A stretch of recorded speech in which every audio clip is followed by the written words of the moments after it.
Maybe say a few words, please. Thank you very much. Hello. Hi. Come on in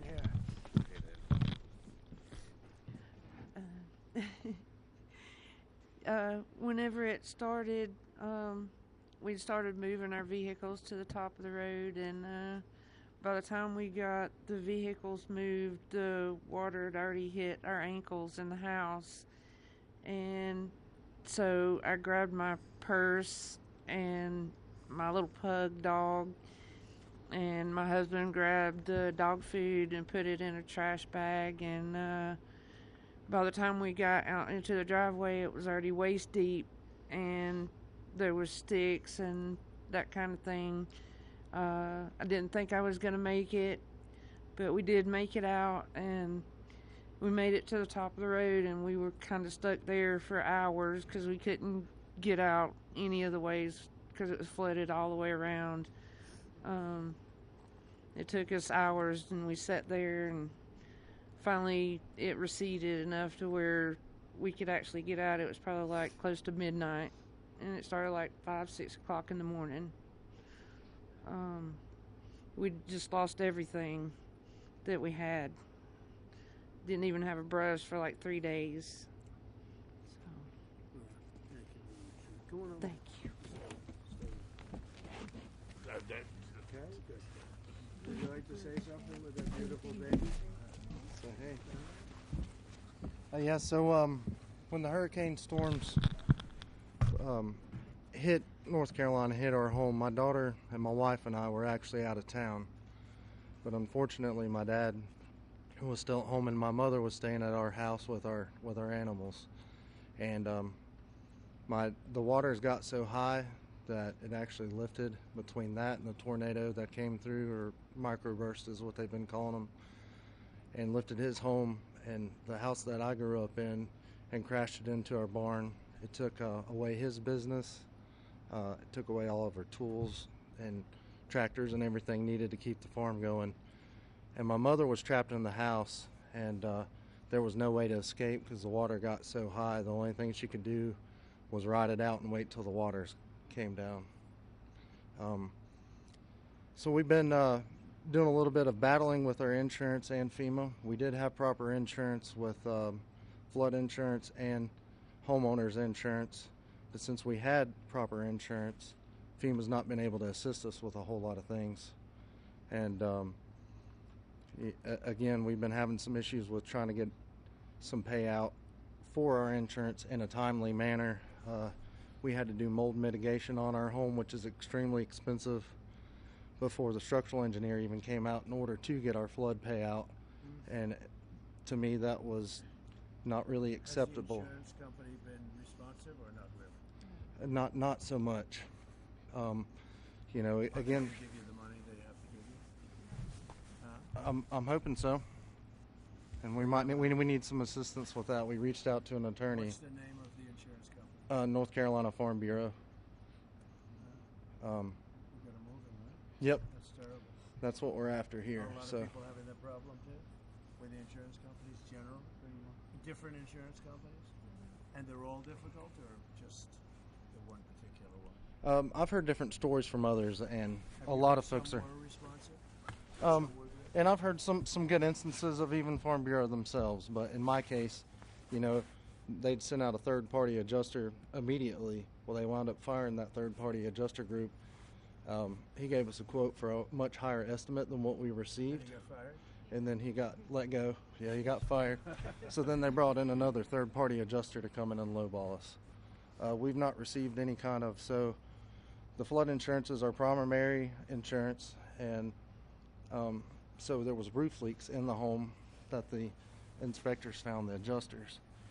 Well, that contributed to us losing some of our personal property as it come in the third story where there's no, or second story living space, where the flood water, well above the flood waters.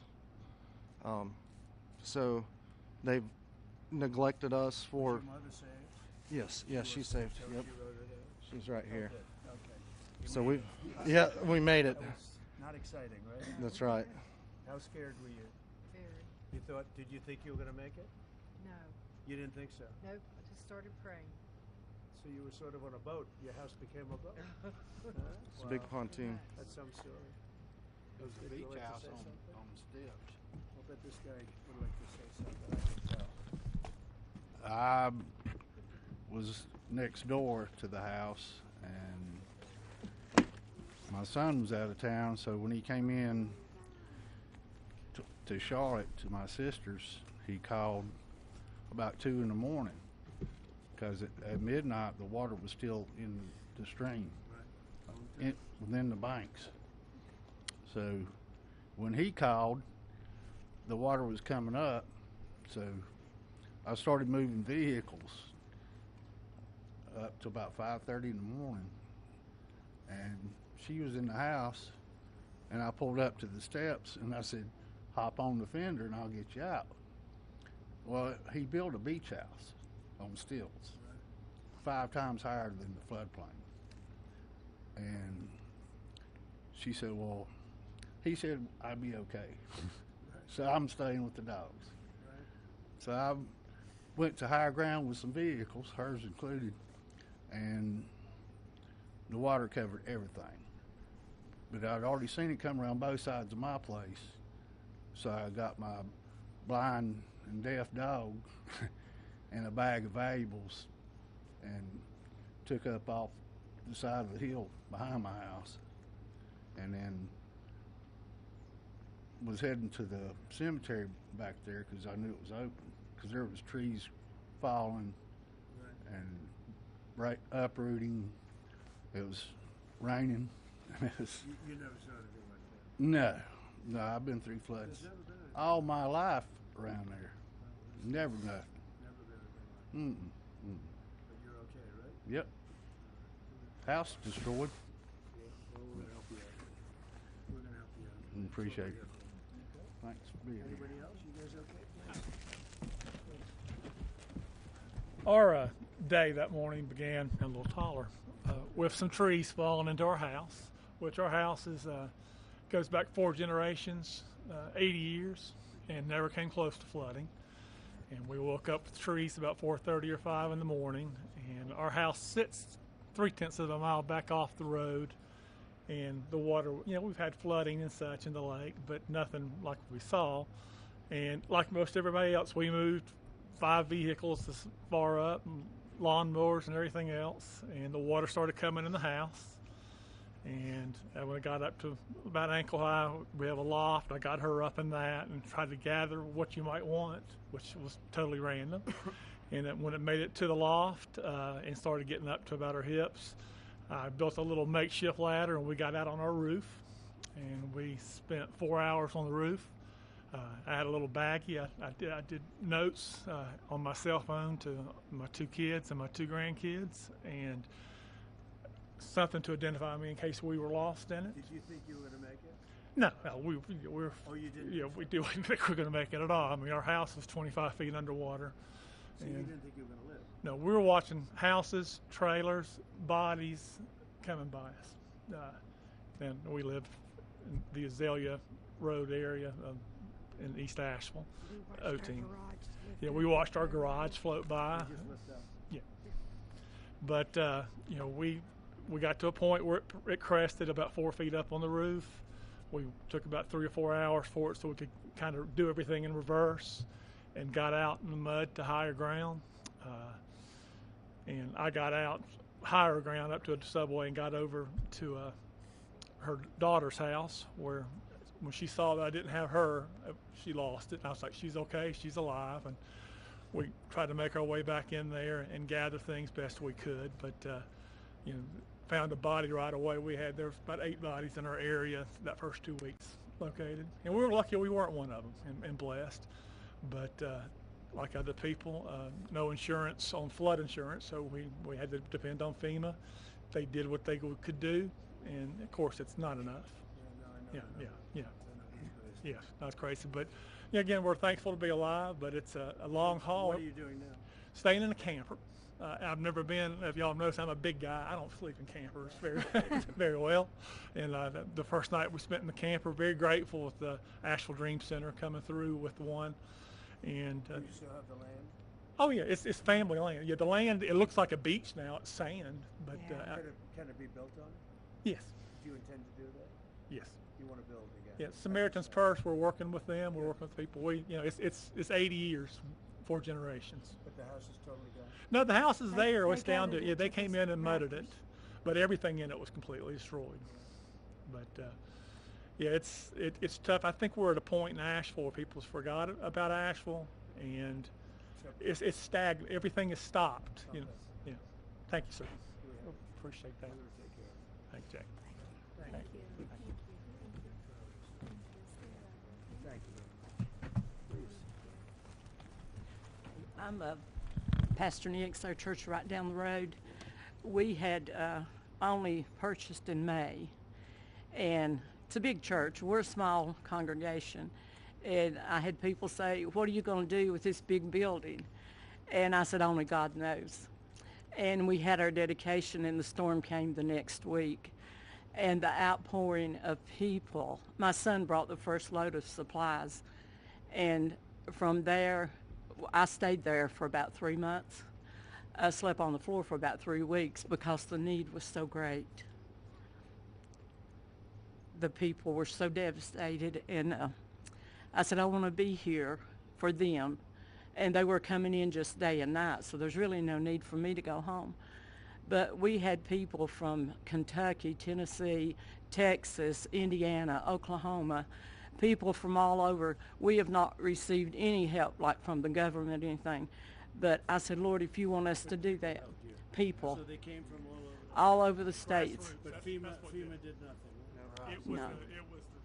the FEMA's locals. waste of time and money. The locals and the people that knew us. And before the week was over, our church was so packed with supplies we couldn't even walk. Even in our sanctuary, it was up to the platform of things, and in our halls and in our rooms, and we're just now beginning to get a little straightened out. But somebody said, how long are you going to be here? I said, I'm going to be here through the winter and even on, if possible, because when you meet people that's been through the struggle, I had a little lady come up, and I said, can we do anything special for you? And she said, I don't want to be selfish, but said, could I have a cup of coffee? And I handed her that coffee, and she stood there, and tears just poured. She said, you don't realize how important that the little things. It's not the big things in life that we have, but it's the little things, and knowing that God is our source. I don't look to man. I don't have to have a lot of things. I had trees, about 20 trees down in my yard, but that didn't really matter. Doesn't matter, because the needs of the people is what I want to be there for. God is good. He's very good.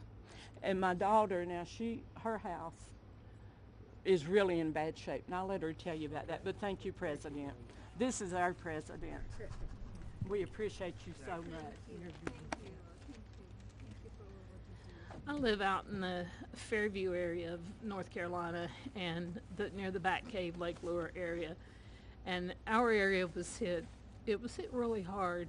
I was home alone, and my husband had stayed in town because we take care of a little lady that's 98 years old, and she lives out in the woods by herself. And I said, just stay with her and make sure that she's okay. And I got up the next morning, and my first thought was, I want to go see what our road and bridge looks like. So as I was making it down to the road and the bridge, there was no road and bridge.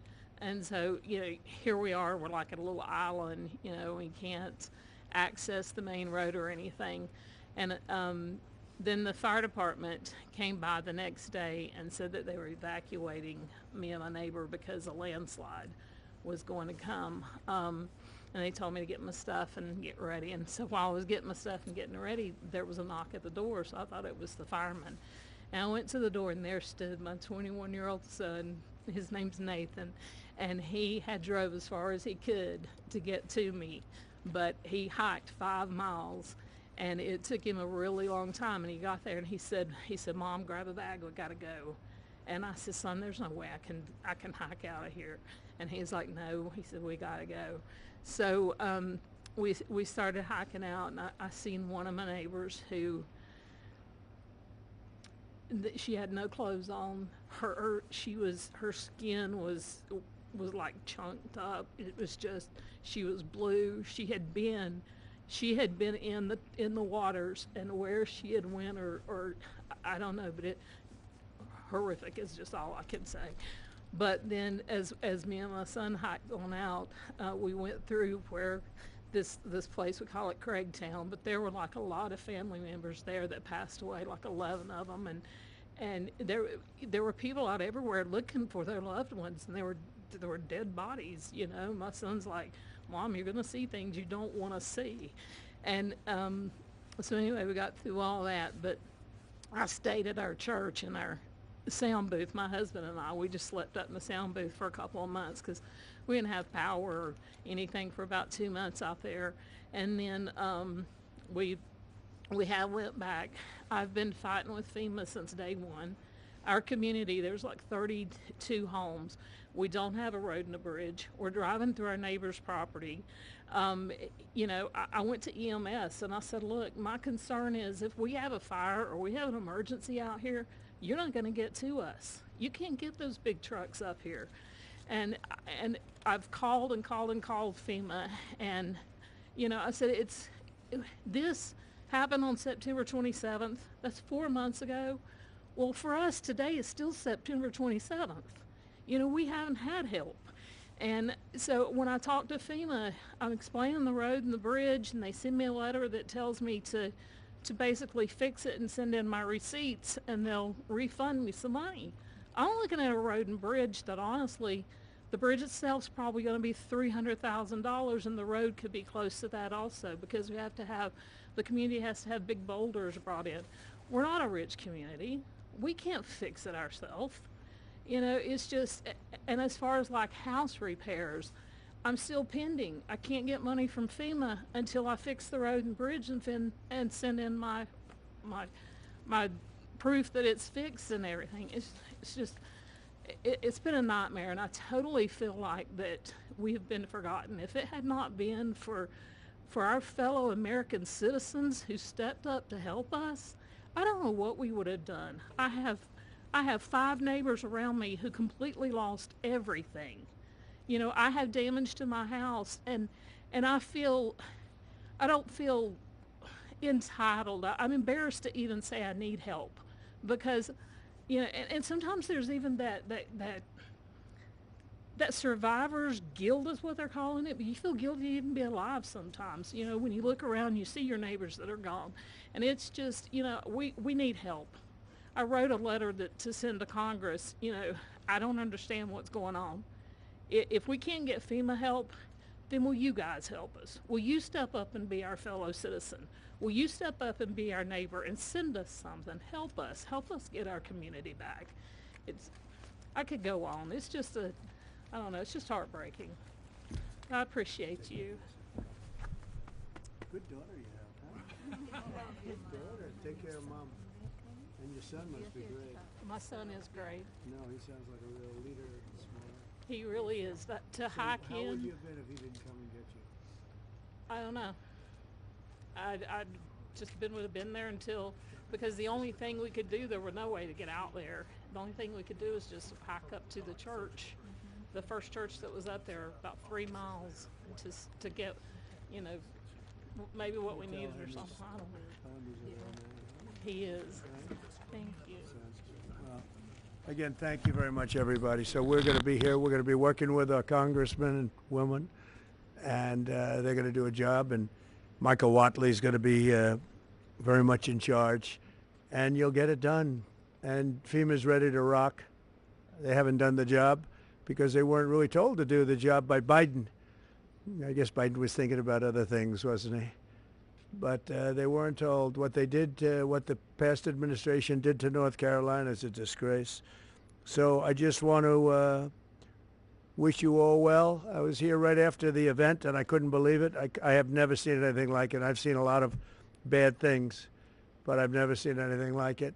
And it's an honor to meet the people behind me, and it's an honor to be with our congressional delegation and some of the other politicians in the area. And it's an honor to have Michael Whatley at my side, because maybe we wouldn't be standing here as president if he wasn't. Him and Laura Trump were unbelievable as the head of the Republican Party. So he happens to come from a place called North Carolina. So I said, Michael, fix it. So good luck. Good luck. And we'll supply what you need. You know that. Okay? Thank you. Thank you all very much. Thank you very much. Heartbreaking stories and how there's been so many local groups stepped up to assist these families. That's one of the things you hear. Any talk on having money instead of going to FEMA and going through the bureaucracy to go to them? That's what I want to do. We want to bring it locally so that a state takes care of its problem, and then they can bring it down to a local level, like Samaritan's Purse and Franklin, because that's one of the better examples. But you had numbers of people that did a great job. You have groups that did a great job and organizations. The one that didn't do a good job was the government. They did a bad job. They did, in many ways, they did no job. They weren't even available. So, good question. The answer is we go local. I think it'll work much better. FEMA is a very expensive organization that really doesn't work out very well. It hasn't. This is not the only example. So it was up to me right now. It ended right now, and I just let the state take care of the problem. I mean, you can always have problems. Let the state, if it's Florida, it's a hurricane, let Florida take care of it. They don't need FEMA to come in. Yeah? Outside of FEMA? Yeah, I envision a very important role for him. It's any role he wants. He's a very capable guy, Michael Whatley, a very capable guy, and he's friends and works with these guys, keeps them elected, right? They have to do a good job. Otherwise, no matter how good Michael is, not going to work. But they've done an amazing job. They've been great. You're lucky you have great congressmen here, and woman, by the way, a great woman, very powerful woman. And they're going to do a great job. They'll do it together. They'll work together, and we'll supply what they need as they need it. We'll coordinate that, and we will immediately get the Army Corps, Michael, because you need roads built. You know, we're talking about the bridge. We're talking about roads and things. So we got to get them built, all right? Okay? Thank you all very much. Thank you very much. All right. What's the word? You're good. Okay. Everybody watch your wires.